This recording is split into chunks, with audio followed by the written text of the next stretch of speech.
ఈరోజు ముద్రాజ్ సమన్వయ committee media సమావేశానికి విచ్చేసిన ఎలక్ట్రానిక్ మీడియా, ప్రింట్ మీడియా సోదరులకు నమస్కారాలు తెలియజేస్తూ,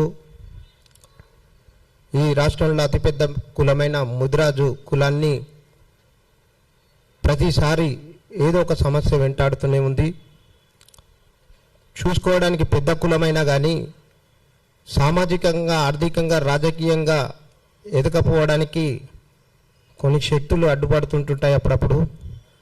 దానికి మేము సమన్వయ కమిటీ ఆధ్వర్యంలో మీడియా సమావేశం ఏర్పాటు చేశాం. ఎందుకంటే మొన్న ముఖ్యమంత్రి గారు ఒక టెంపుల్ రాజేంద్ర నగర్లో ఓపెనింగ్కి వెళ్ళినప్పుడు ప్రోటోకాల్ అనేది ప్రభుత్వము చూస్తుంటుంది.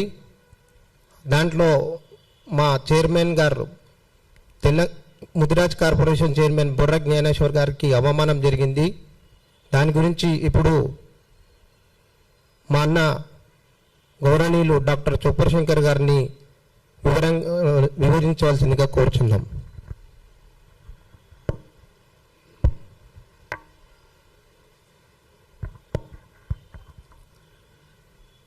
మీడియా మిత్రులకు, electronic media, print media, social media సోదరులకు అందరికీ కూడా నమస్కారాలు. నేను డాక్టర్ చొప్పర్ శంకర్ ముదిరాజ్, మన ముదిరాజ్ మహాసభ రాష్ట్ర అధ్యక్షుడిని, సమన్వయ కమిటీ సభ్యుడిని. ఈరోజు ప్రధానంగా ప్రెస్ మీట్లో మాట్లాడడానికి గల కారణం ఏంటంటే 52 లక్షల మంది ముదిరాజుల పక్షాన మీకు ఒక Mudiraj cooperative finance corporation chairman ఇస్తున్నామని చెప్పి రాష్ట్ర ప్రభుత్వం 2 సార్లు రాజేంద్ర నగర్ నుంచి శాసనసభకు పోటీ చేసిన బొర్ర జ్ఞానేశ్వర్ ముదిరాజ్ గారిని కార్పొరేషన్ చైర్మన్గా దాదాపు 2 సంవత్సరాల క్రితం నియమించడం జరిగింది. ఇవాళ మా ప్రతినిధి ముఖ్యమంత్రి గారు ప్రోగ్రాం జరుగుతున్నప్పుడు ఖచ్చితంగా కార్పొరేషన్ చైర్మన్కు ఫోటోకాల్ ఉంటుంది. కానీ ముఖ్యమంత్రి గారు 28 నాడు 28/3/2026 రోజున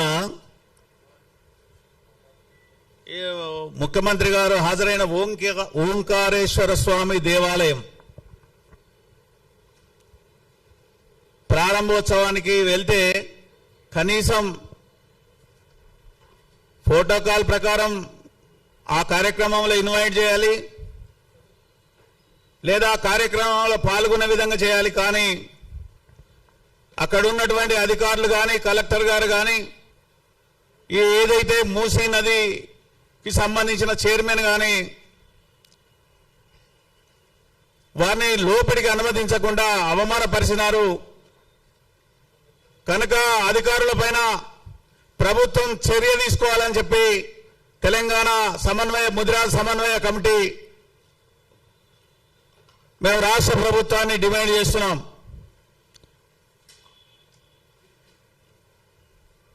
ఇవాళ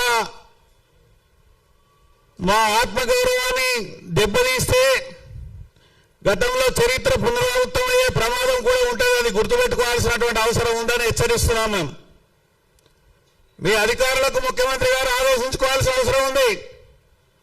ఓవైపు మా గురించి గొప్పగా చెప్పుకుంటూనే మా ప్రతినిధులను, మీ పార్టీలో ఉన్నటువంటి వాళ్ళను మీరు ఇచ్చిన కార్పొరేషన్ చైర్మన్ గౌరవించకపోతే మీరు సామాన్యమైనటువంటి మా ముదిరాజులను ఏ విధంగా గౌరవిస్తారని మేము అనుమానించాల్సినటువంటి అవసరం ఉంది. మరి మంత్రి గారు వాకిలి సిఆర్ ముదిరాజు గారు మీరు ఏం చేస్తున్నారు? మీరు ఈ విషయాన్ని ముఖ్యమంత్రి గారి దగ్గర తీసుకెళ్లి ఉండెక్కి దీని మీద సంబంధిత అధికారుల మీద చర్య తీసుకునే విధంగా కఠినంగా వ్యవహరించాల్సినటువంటి అవసరం ఉంది. మీరు ఎన్నికల మేనిఫెస్టో పెట్టి దీని నుంచి ఏ గ్రూప్ అప్పుడున్న 15 జీవోను అమలు చేస్తామంటే అధికారంలో వచ్చిన పార్టీ కదా, ఓ నెల, 2 నెలలు, 6 నెలలు, 2 సంవత్సరాలు కావచ్చింది. 2 సంవత్సరాలు దాటిపోయింది. ఇప్పటి వరకు ఏ గ్రూపు సంబంధించిన జీవో ఇవ్వడం కానీ, ఇవాళ ముదిరాజు ప్రతినిధులతోటి కూర్చుని పెట్టి మాట్లాడడం కానీ ఇప్పటికి జరగలే. గత ప్రభుత్వం ఇచ్చిన 5 ఎకరాల భూమి కోకాపేటలో అప్పుడున్నటువంటి ప్రభుత్వం ఉన్నటువంటి పెద్దలు దాన్ని కబ్జా చేసి సంత ఆస్తిలాగా వ్యవహరిస్తుంటే మేము ముఖ్యమంత్రి గారికి, మంత్రికి, అందరికీ మీ ప్రభుత్వానికి కూడా మేము విజ్ఞప్తి చేసినాం మా సంఘాల పక్షాన. కానీ ఇప్పటి వరకు ఆ సొసైటీని రద్దు చేస్తలేరు, ఆ ట్రస్టును రద్దు చేస్తలేరు. నిధులు ఇస్తామని చెప్తున్నారు. మీ నిధులు నీళ్ళలో వేయడానికా, మీ నిధులు గంగలో వేయడానికా? దొంగలెత్తుకుపోయినటువంటి భూమిని దాన్ని కాపాడి కొత్త ట్రస్ట్ వేసి 100 మందితో 33 జిల్లాలకు సంబంధించిన వాళ్ళతో చేయాలని మేము చెప్తుంటే మీరు నిమ్మకు నీరెత్తినట్టుంటే మీరు కూడా కేసీఆర్ చేసినట్టే 10 సంవత్సరాలు ఆయన జ్ఞాపకం చేసిండు. మేము కూడా గదే పని చేస్తాం, మెల్లగా నానబెట్టుకుంటా దాట వేసుకుంటామని అనుకుంటే ముఖ్యమంత్రి గారు మీరు ఎవరి ఓట్లతో గెలిచిందో మాకు తెలుసు. మీరు ప్రతిసారి మాట్లాడినప్పుడు ఏం మాట్లాడుతున్నారో తెలుసు. అరే మీ పార్టీలో జెండాలు మోసే అవకాశం కూడా ముదిరాజులకు ఇవ్వడం లేదంటే మీరు ఈ వగరమాలిన పేరు ఎందుకు వలకబోస్తున్నారు?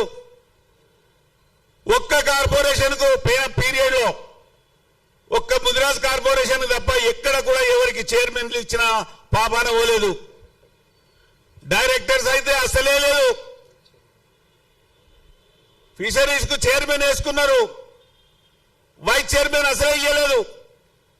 అయినా ఓపిక పడుతున్నాం. మా ఓపికను మా బలహీనత అనుకుంటే రెండోది ముదిరాజులు సంఘాలుగా విడిపోయి వీళ్ళే కొట్లాడుకుంటాను, వీళ్ళతోటి ఏమవుతుందని ఇట్లా అనుకుంటే కథ పునరావృతం అయ్యే ప్రమాదం ఉంటుందని మేము ముఖ్యమంత్రి గారికి తెలియజేస్తున్నాం.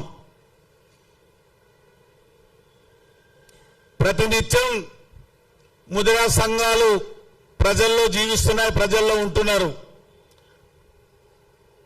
వాళ్ళ ఆగ్రహాన్ని సవి చూసుకోవాలని అనుకుంటే ఏదో ప్రభుత్వం మాకు సానుకూలంగా ఉంది, మాకు ఏ గ్రూప్ ఇస్తుంది, రేపు మా వాళ్ళ కార్పొరేషన్ చైర్మన్లు ఇస్తుంది, లేదా నామినేటెడ్ పోస్టులు ఏవైతే ఉన్నాయో ఆర్టీఏ ఇస్తుంది, బీసీ కమిషన్లు ఇస్తుంది, ఇంకొక దానిలో ఇస్తుంది అని మేము ఆశతోటి ఎదురు చూసినాం. మా ఆశలు వల్లకాడైపోయే ప్రమాదం కనబడుతుంది. మేమేం మీరు వేసే భిక్షానికి ఆశపడే లెక్కలేం. మీరు కామారెడ్డి డిక్లరేషన్ లో మా జీవో 15 అమలు చేస్తామని మాట ఇచ్చిండ్రు. 1 నెల రోజుల లోపల వేసే నామినేటెడ్ పోస్టులు కానీ, పార్టీ పదవులు కానీ, మా కోకాపేట భూమి వివాదం కానీ, మా జీవో 15 కానీ దీని పరిష్కార మార్గాలు వెతకకపోతే ఇదే వేదిక నుంచి చెప్పినాం గతంలో. ఈనాడు సోమాజి కూడా ప్రెస్ క్లబ్ నుంచి చెప్తున్నాం. మరో పోరాటానికి నాంది పలకాల్సినటువంటి పరిస్థితి ఉంటది. దాని పరిణామాలకు మీరే బాధ్యత వహించాల్సి ఉంటుంది. మంత్రి గారు మీరు చూస్తూ ఊరుకోకండి. వాకిటి సిఆర్ గారు మీరు మా జాతి బిడ్డగా మా మొత్తం 52 లక్షల మందికి ప్రతినిధిగా ఉన్నారు. ఇవాళ మాకు మా పిల్లలకు చదువులు లేకుండా పోతున్నాయి, చదివితే ఉద్యోగం రాకుండా పోతుంది. ఆ ఇస్తానన్న 15 జీవో ఎందుకు ఇస్తలేరో, మీరు ఇస్తారా సస్తారా అనేది కూడా తెలియజేయాల్సినటువంటి అవసరం ఉంది. మా గౌరవాన్ని మంట కలిపితే మేము తిరగబడతాం, చరిత్ర పునరావృతం అవుతుంది. మీరు గౌరవిస్తే మీరు ఫలితాలు చూసిన మొన్న అది పంచాయతీ ఎన్నికల్లో, మున్సిపల్ ఎన్నికల్లో, రేపు కూడా ఎన్నికలు ఉన్నాయి. మీరు ఏదో రోజు మా దగ్గరికి రావాల్సిందే. రేపు డీలిమిటేషన్ వస్తుంది. మీ పార్టీ జెండాలు మోయడానికి అవకాశం ఇవ్వకపోతే మీ పార్టీలు రేపు పెద్ద కమ్యూనిటీ అయినటువంటి బీసీలో అతిపెద్ద కమ్యూనిటీ అయిన ముదిరాజులకు రేపు డీలిమిటేషన్ లో అసెంబ్లీ స్థానాల్లో ఎక్కడ అవకాశం ఇస్తారు? అందుకే ముదిరాజ్ సంఘాల నాయకులారా, మిత్రులారా, పెద్దలారా, మనం విడిపోతే చెడిపోతాం, కలిసి ఉంటే బలపడతాం. నేను నువ్వు కాదు, మనం ఒకటై ప్రభుత్వం మాట నిలుపుకుంటే ఒక తీరు, ఒకవేళ ముఖ్యమంత్రి గారు మాట నిలుపుకుంటే విజయోత్సవ సభ అవుతుంది, లేకపోతే అది యుద్ధ పేరుగా మారే ప్రమాదం ఉన్నది. ఆలోచించమని చెప్పి కోరుతూ ముఖ్యమంత్రి గారు ఇప్పటికైనా దీని మీద చర్య తీసుకొని ఆ అధికారులపైన చర్య తీసుకుంటారని చెప్పి మేము డిమాండ్ చేస్తూ ఐక్యంగా ఉండి రేపు కోకాపేట కావచ్చు, ఏ గ్రూప్ కావచ్చు, కార్పొరేషన్ లో అధికార పార్టీ ఏ పార్టీ అధికారంలో ఉన్నా డిమాండ్ చేసే బాధ్యత సంఘాలుగా మా పైన ఉంది కనుక అన్నాడు బీఆర్ఎస్ ను అడిగినాం. 10 ఏళ్లు నిర్లక్ష్యం చేసిండ్రు. ఆ పార్టీ పోవడానికి కారణమైనం, ఈ పార్టీ రావడానికి కారణమైనం. ఈ పార్టీ కూడా 2 ఏళ్లు దాటింది. మీరు వెంటనే మా సమస్యలు పరిష్కరించాలని కోరుతున్నాం. ఇది కోరిక అంటారో, విజ్ఞప్తి అంటారో, హెచ్చరిక అనుకుంటారో, ఇది మీకే వదిలేస్తున్నాం. మీ చర్యలను బట్టి మా ప్రతి చర్యలు ఉంటాయని చెప్పి తెలియజేస్తూ, ఒకవేళ మీరు అధికారుల పైన మీరు చర్యలు తీసుకోక మా నాయకులకు ప్రోటోకాల్ వర్తించకుండా ఇబ్బందులకు గురి చేస్తే మరొక్కసారి మేము కూడా చూస్తాం. ఒక్కసారి మీ సభలు మీ సమావేశాలు జరిగేటప్పుడు మేము కూడా ఇప్పుడు ప్రేమగా పువ్వులు ఇస్తున్నాం. మరి అప్పుడు ఏం వేయాల్సి ఉంటుందో కూడా మీరు ఆలోచించుకొని కఠిన చర్యలు తీసుకోవాల్సిందిగా కోరుతున్నాం. థ్యాంక్ యూ, ధన్యవాదాలు. ఇప్పుడు పెద్దలు ఉప్పల్ నారాయణ గారు మాట్లాడవలసిందిగా కోరుతున్నాం.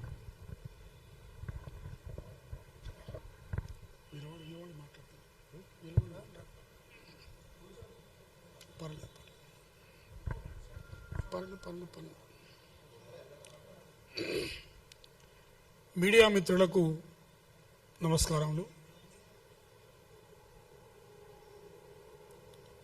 చాలా బాధతోని ఈరోజు ప్రెస్ క్లబ్కు రావడం జరిగింది. మా బాధను తప్పకుండా మీడియా మిత్రులు క్యారీ చేస్తారని చెప్పి ఆశిస్తూ మా బాధను మీతో పంచుకునే ప్రయత్నం చేస్తున్నాం. 12 నుంచి 15% జనాభా కలిగినటువంటి ముదిరాజులను ప్రభుత్వము ప్రతి చోట ప్రతి విషయంలో నెగ్లెక్ట్ చేస్తూ వస్తుంది.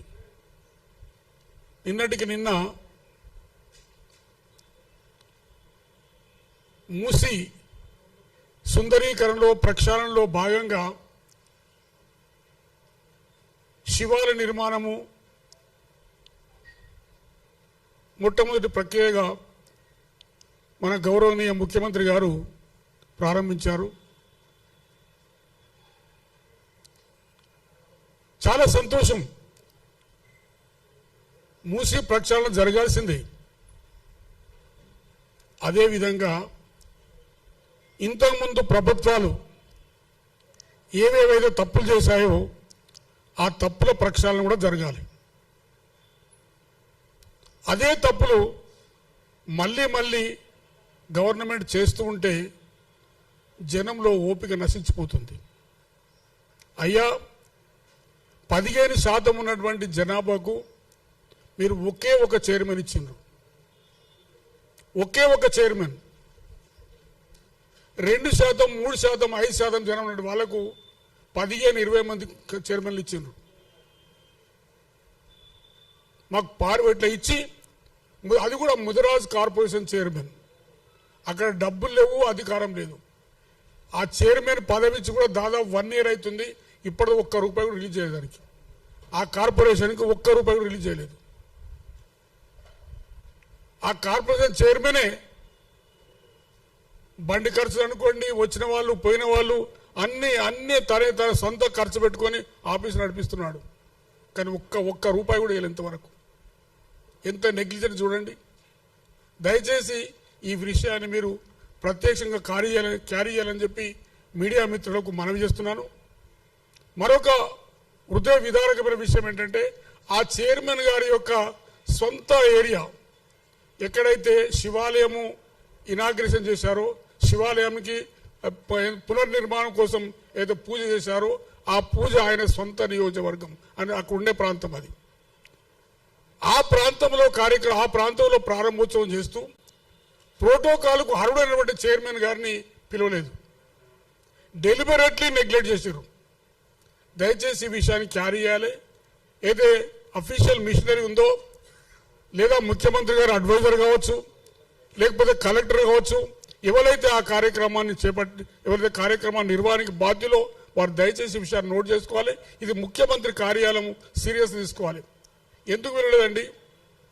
ప్రోటోకాల్కు అర్హుడైనప్పటికీ మా కార్పొరేషన్ చైర్మన్ గారిని మీరు ఎందుకు వినలేదు మీటింగ్లు?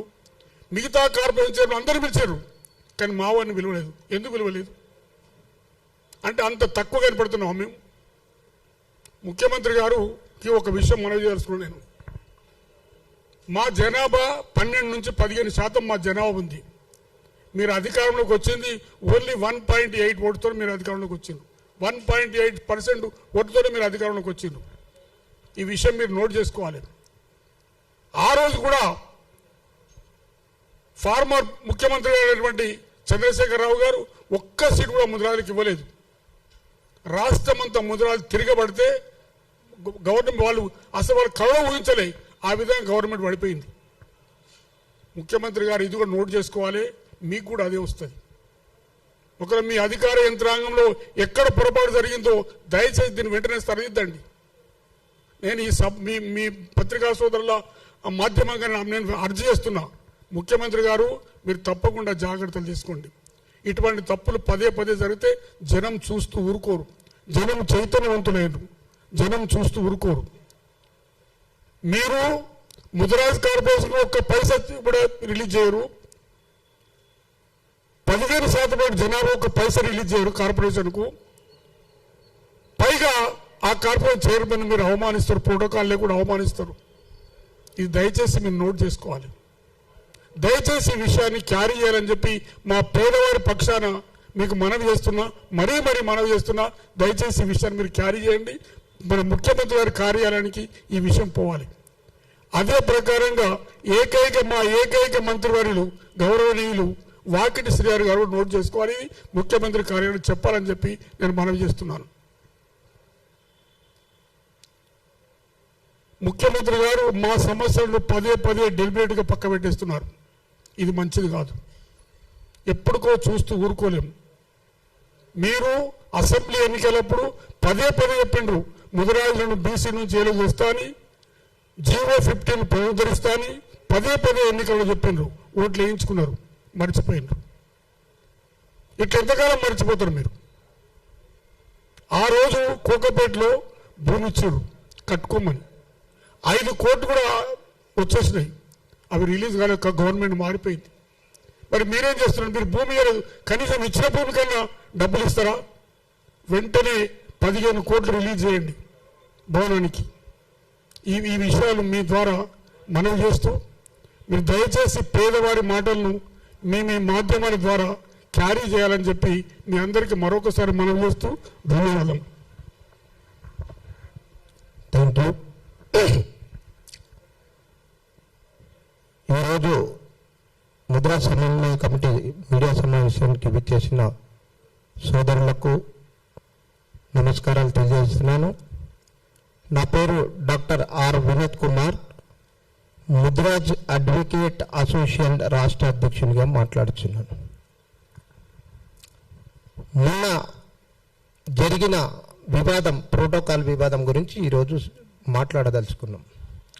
28/3/26 రోజున గౌరవ ముఖ్యమంత్రి శ్రీ రేవంత్ రెడ్డి గారు రాజేంద్రనగర్ నియోజకవర్గంలో మంచిరేవుల గ్రామంలో ఓంకారేశ్వర స్వామి ఆలయానికి పునర్నిర్మాణానికి శంకుస్థాపనకి వెళ్ళారు. వెళ్ళినప్పుడు ఈ రాష్ట్రంలో ప్రోటోకాల్ అనేది కలెక్టర్ గారి చేతుల్లో దానికి సంబంధించిన అధికారులు లిస్టు తయారు చేసుకుంటారు. దాని ప్రకారం ప్రోటోకాల్ ప్రకారం వెళ్ళవలసిన ఇది ఉంటుంది. అత్యధిక జనాభా గల ముదిరాజు జాతిని ఎంత విస్మయానికి గురి చేస్తుందంటే ఒక్క ఎగ్జాంపుల్ చెప్తా. అదే ప్రోటోకాల్లో అదే ఆఫీసర్లు అప్పాలో పోలీసు స్కూళ్ళు నిర్మాణం చేసినప్పుడేమో బొర్ర జ్ఞానేశ్వర్ గారిని మీది తీసుకుపోయి కూర్చోబెట్టి చేసింది ప్రోటోకాల్. అదే బొర్ర జ్ఞానేశ్వర్ గారు ముదిరాజ్ కార్పొరేషన్ చైర్మన్ గారు మొన్న పోతేనేమో తీసేసారు. అంటే ఇది దేశంలో నియమ నిబంధనలు ఉల్లంఘన చేస్తున్న ఒక డిస్ట్రిక్ట్ మెజిస్ట్రేటర్ ఐఏఎస్ గారు, మూసి రిజర్వాయర్ దానికి చైర్మన్ ఉన్న అతను is belongs to Reddy community. మళ్ళా పోలీస్ ఆఫీసర్ కూడా రెడ్డి కమ్యూనిటీ. ఈ అత్యధిక జనాభా ఉన్న మా కమ్యూనిటీని 10/10 రూమ్ ఇచ్చి ముదిరాజ్ కార్పొరేషన్ ఇచ్చి ఈరోజు కూడా రిజిస్ట్రేషన్ చేయలేదు, ఈరోజు కూడా ఇది చేయలేదు. అంటే ఎంత నిర్వీర్యం చేస్తున్నది. యాక్చువల్గా ముఖ్యమంత్రి గారు మా ముదిరాజుల పట్ల సానుకూలంగా ఉంటారు. ఎందుకంటే పేజీ నెంబర్ 3లా వారు ఏం చేశారంటే ముదిరాజ్ కార్పొరేషన్ ఏర్పాటు చేస్తున్నారు, ఏర్పాటు చేసిన తర్వాత దానికి నియమ నిబంధనలు ఇది చేసి దానికి రిజిస్ట్రేషన్ అది ఉంటుంది. అది కూడా ఇప్పటి వరకు లేదు. ఈ రాష్ట్రంలో చైర్మన్లు అందరినీ కేటాయించిన 2 సంవత్సరాల డాటా తీస్తే మా చైర్మన్ 120 ప్రోగ్రాలు సొంత ఖర్చులతో సొంత డబ్బులతో చేయడం జరిగింది. పార్టీలో ఉండి సొంత డబ్బులు పెట్టుకొని చేయడం జరిగింది. అంతేకాకుండా రాహుల్ గాంధీ పాదయాత్రలో ఆయన నియోజకవర్గంలో 2 సార్లు కాంటెస్ట్ ఎమ్మెల్యే. వాళ్ళకు బాధ్యతలు ఇచ్చి రాహుల్ గాంధీ వస్తున్నారంటే దాని ఖర్చుల నిమిత్తం కూడా ఎన్నో డబ్బులు ఖర్చు పెట్టి సమన్వయం చేసి శ్రమ కూర్చి ఇది చేసినందుకు మాకు ఇలాంటి ఆఫీసర్ల వల్ల చాలా ఇబ్బందికరంగా ఉన్నది. గౌరవనీయులైన ముఖ్యమంత్రి గారికి ఆయన హంబుల్ రిక్వెస్ట్ ఏంటంటే ప్రోటోకాల్ నియమ నిబంధనలు అనేటివి అందరికి ఒకటే తీరుగుంటాయి. ఈ విధంగా అధికారులు వ్యవహరించిన వారిపై వెంటనే చర్య తీసుకోవాలి. అలా కలెక్టర్ ఉండని ఎవరన్నా ఉండని నియమ నిబంధనలు ఉల్లంఘిస్తే చట్టరీత్యా చర్య తీసుకోవాల్సిందే. ఈడ ఏమవుతుంది అడ్డు వస్తుందంటే కలెక్టరు రెడ్డి, రిజర్వాయర్ మూసి రిజర్వాయర్ చైర్మన్ రెడ్డి, ఆడ పోలీస్ ఆఫీసరు రెడ్డి, అక్కడ కానిస్టేబుల్ రెడ్డి, ఆడ లోపల ముఖ్యమంత్రి దగ్గర పక్కకుండి లోపల రావద్దు అనేది కూడా రెడ్డి. ఇక ఏడ బతుకుతామండి? ప్రోటోకాల్ వివాదము ఇంత సమస్యను ఇంత ఇది చేస్తున్నారు. మా జాతి పెద్ద జాతి. ఇదివరకు బీఆర్ఎస్ గవర్నమెంట్ 1 సీటు ముదిరాజులకు ఇవ్వకపోతే తక్కువని హక్కున చేర్చుకున్నాం రేవంత్ రెడ్డి గారిని. ఎందుకంటే వాళ్ళ నియోజకవర్గంలో 55,000 ఓట్లు ముదిరాజులు ఉంటాయి. ఆయనకు తెలుసు ముదిరాజు బాధకాలు సాధకాలు. ఇదివరలో టీవీలలో కూడా అత్యధిక కమ్యూనిటీ ముదిరాజు, వీళ్ళకి న్యాయం చేస్తాం అది చేస్తాం అంటుంది. గౌరవనీయులు పిసిసి ప్రెసిడెంట్ గారికి కూడా ఒక విన్నపం, నువ్వు లిస్టు తయారు చేస్తే అన్ని కులాలను సమన్వయం చేసి ఇది చేయాలి. ఒకటే కులాన్ని తీసుకొని ఇది చేసారు. ఇది ఎక్కడ అన్యాయం? ఢిల్లీలో బీసీ సదస్సు పెడితే చైర్మన్ గారిని కూడా మీదికి స్టేజ్ మీద పిలవాలి. ఈ రోజు కూడా మీరు ఫోటోలు తెప్పించుకోండి, ఒకటే కులం కూర్చుంటుంది, మిగతా మా కులాన్ని మేమే తీసుకుపోయి లొల్లి చేసి కూసబెడితే లాస్ట్ కూసబెట్టారు. ఇది ఎక్కడ అన్యాయం అండి? మాటలు ముద్దుగా చెప్తారు, చేతలేమో వ్యవహారంగా ఉంటున్నాయి. మా హంబుల్ రిక్వెస్ట్ ఏంటంటే బుర్ర జ్ఞానేశ్వర్ అనేది ముదిరాజ్ కార్పొరేషన్ కాబట్టి మా జాతికి అన్యాయం జరిగింది ప్రోటోకాల్ వివాదంలో. కాబట్టి ఆయన కుక్కనికి అన్యాయం జరిగింది, మా ముదిరాజ్ జాతికి అవమానం జరిగిందని మేము భావిస్తూ రాష్ట్రంలో ఉన్న ఈ ముదిరాజ్ సంఘాలు అన్ని సమన్వయంతో ఈ ప్రెస్ మీట్ పెట్టడం జరిగింది. గౌరవనీయులైన ముఖ్యమంత్రి గారు వెంటనే స్పందించి మా మంత్రి గారిని, చైర్మన్ గారిని, మా సమన్వయ కమిటీతో చర్చలు జరిపి రాష్ట్రంలో ఉన్న మా సమస్యలను వెంటనే పరిష్కరించాలి. పరిష్కరించకపోతే మా ప్రణాళిక మేము చెప్పం. ఎందుకంటే గౌరవ ముఖ్యమంత్రి గారి మీద మాకు నమ్మకం ఉంది. మా కమ్యూనిటీ వాళ్ళు ఉన్నారు, వాళ్ళు మాకు చేయవలసింది చేస్తూనే ఉన్నారు. కార్పొరేషన్ చైర్మన్ వేసారు. ఇప్పుడు ముదిరాజు కుక్కపేటలో 5 ఎకరాలు 10 ఎకరాలు 10 సంవత్సరాలు బండ పెట్టారు. ఇప్పుడు ఈ గవర్నమెంట్ 2 సంవత్సరాలు అయింది. బీసీడీ నుంచి బీసీ వేస్తే అని మేనిఫెస్టోలో 19వ పేజీలో పేర్కొన్నాడు. వాళ్ళు పెట్టిన దానికి మేము ఓటేసి గెలిపించి ఆయన నెత్తి మీద పెట్టుకున్నాము.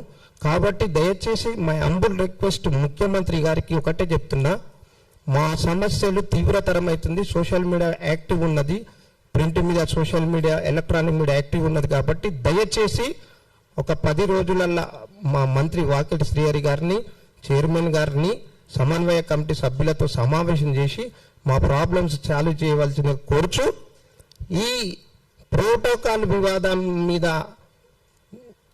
ఇష్టానుసారంగా వ్యవహరించిన అధికారులపై చర్యలు తీసుకుంటే మా జాతి ఆత్మ గౌరవం నిలబడుతుందని ఈ సభాముఖంగా తెలియజేస్తూ ముగిస్తున్నాను. ఇప్పుడు లక్ష్మణ్ గారు కాంటెస్ట్ ఎమ్మెల్యే జనగాం వారిని ఉద్దేశించి మాట్లాడుతుందిగా కోరుతున్నాను.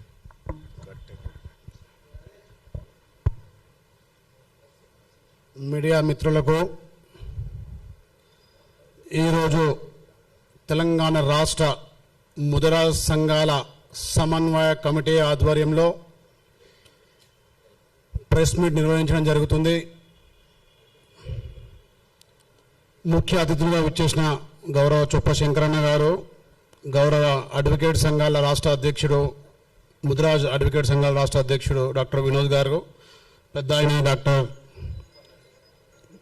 ఉప్పర్ నారాయణ గారు, వెంకటేశ్వర గారు, స్టేజ్ మీద ఉన్న మిగతా మిత్రులందరికీ, మీడియా మిత్రులందరికీ కూడా పేరు పేరున నమస్కారాలు. ఈరోజు కాంగ్రెస్ పార్టీ నాయకునిగా, కంటెస్టెడ్ ఎమ్మెల్యేగా గత 2 రోజుల కింద జరిగిన సంఘటన ఇవాళ ముదిరాజ్ సంఘాలన్నీ కూడా ఆవేదనకు లోనై, ఆశ్చర్యానికి లోనై ఇవాళ ముదిరాజ్ సంఘాల సమన్వయ కమిటీ ప్రెస్ మీట్ ఏర్పాటు చేసుకోవడం జరిగింది. గౌరవ ముఖ్యమంత్రి వర్యులు మంత్రివర్యులకు గొప్పగా ఇనాగ్రేషన్ ప్రోగ్రాంకి వస్తే తెలంగాణ ముదిరాజ్ కార్పొరేషన్ చైర్మన్ అయినటువంటి గౌరవ బొర్ర జ్ఞానేశ్వర్ గారు ఆ మీటింగ్కు వెళ్ళడంతో అక్కడున్న కొంతమంది అధికారులు అతి ఉత్సాహంతో చైర్మన్ గారిని స్టేజ్ పైకి పోకుండా మధ్యలోనే అడ్డుకోవడం ఇవాళ ముదిరాజ్ సంఘాలను కూడా తీవ్రంగా ఖండిస్తూ, కాంగ్రెస్ పార్టీ నాయకులను కూడా దాన్ని పూర్తిగా ఖండిస్తూ, అక్కడక్కడ ఉద్యోగులు ఏదో సీఎం గారి దగ్గరనో ప్రభుత్వం గారి దగ్గరనో మేము ఇలా చేస్తే ఏదో పేరు పొందుతామని మేము చేసే చిన్న చిన్న శాస్త్రలు మనకు మన ప్రభుత్వానికి వ్యతిరేకమవుతుంది. దయచేసి అలాంటి ఉద్యోగులు కూడా మానుకోవాలని వారికి విజ్ఞప్తి చేస్తూ, మరీ ముఖ్యంగా ఇవాళ తెలంగాణ ముదిరాజ్ కార్పొరేషన్ చైర్మన్ బొర్ర జ్ఞానేశ్వర్ గారు అంటే ఇవాళ ముదిరాజ్ కార్పొరేషన్కే చైర్మన్ కాదాయన. ఈ రాష్ట్రంలో ఉన్న 55 లక్షల మంది ముదిరాజులకు ఇవాళ ప్రతినిధి. మరి 55 లక్షల మంది ప్రతినిధులకు ఒక నాయకుడు అంటే ఈ రాష్ట్రంలో ఉన్న 4 కోట్ల మందిలో 55 లక్షలు ఒకే సామాజిక వర్గానికి చెందిన ప్రజల నాయకునికి అవమానం జరిగితే తగదు. ఇవాళ మా కాంగ్రెస్ పార్టీలో మాట్లాడే హక్కు, ఆ ప్రైవసీ ఉంది కాబట్టి ఈరోజు ప్రెస్ మీట్లో మాట్లాడగలుగుతున్నాం. దయచేసి అధికారులు ఎవరైనా కావచ్చు, సంగారెడ్డి కలెక్టర్ గారు కావచ్చు, నరసింహారెడ్డి గారు కావచ్చు, లేకపోతే అక్కడ ఉన్న పోలీసు వారు కావచ్చు, చైర్మన్ గారు వెనుక గన్మెన్ కూడా ఉన్నారు. వారు చెప్తున్నప్పుడు కూడా మీరు వినిపించుకోకుండా వారిని పంపించకపోయేది దురదృష్టకరం. ఒక విధంగా చెప్పాలంటే ప్రతిపక్షాలకు ప్రభుత్వం మీద వారికి ఆయుధం ఇచ్చినట్టు అవుతుంది. దయచేసి మీరు చేయకండి. ఇవాళ ఈ ప్రజాప్రభుత్వం, ఈ ముఖ్యమంత్రి గారు ప్రజలకు అనుకూలంగా ప్రజా సమస్య తన సమస్యగా భావిస్తూ ఈ ప్రభుత్వాన్ని నడుపుతున్న నాయకుని పైన మచ్చతచ్చే విధంగా ఏ అధికారి కూడా చేయొద్దు. ఇవాళ ఎందుకు ఇవాళ మా సంఘాలను ఇవాళ సమన్వయ కమిటీ ఎందుకు వచ్చింది? ఇవాళ జాతి మొత్తం ఎందుకు ఏకమైంది? 55 లక్షల మంది ప్రజలకు ఇవాళ ప్రతినిధులకు వహిస్తున్న చైర్మన్ గారి పైన ఇవాళ అవమానం జరిగితే ఇవాళ వచ్చింది. దయచేసి అధికారులారా దీనిపైన చర్యలు తీసుకోవాలి. సంగారెడ్డి కలెక్టర్ గారు, గౌరవ ఐఏఎస్ నారాయణ రెడ్డి గారు తప్పకుండా మీరు దీనిపైన స్పందించాలి, యాక్షన్ తీసుకోవాలి. అక్కడ ఉన్న ఆ పరిధి ఉన్న పోలీస్ ఆఫీసర్లు కూడా స్పందించాలి. దయచేసి మరోసారి ఇలా జరగకుండా, నాట్ ఈవెన్ మా కమ్యూనిటీ కాదు, ఏ కమ్యూనిటీ బిడ్డకు కూడా ఎక్కడ కూడా ఎవరికి అవమానం జరగకుండా అధికారులు వ్యవహరించాలని, ఈ ప్రభుత్వానికి గొప్పగా సహకరించాలని, ఈ ప్రజాప్రభుత్వం ద్రోహంగా నడుస్తున్న ఈ ప్రభుత్వానికి అనుకూలంగా ఉండాలి కానీ ప్రతిపక్షానికి చేదోడు వాదనగా ఉండకూడదని చెప్పి మనస్ఫూర్తిగా అధికారులకు మరోసారి విజ్ఞప్తి చేస్తూ, ఈ అవకాశం ఇచ్చిన మా సమన్వయ కమిటీ నాయకులకు అందరికీ కూడా విజ్ఞప్తి చేస్తూ, మరోసారి మీడియా మిత్రులందరూ కూడా విజ్ఞప్తి చేస్తూ ముగిస్తున్నా. జై ముదిరాజ్, జై జై ముదిరాజ్.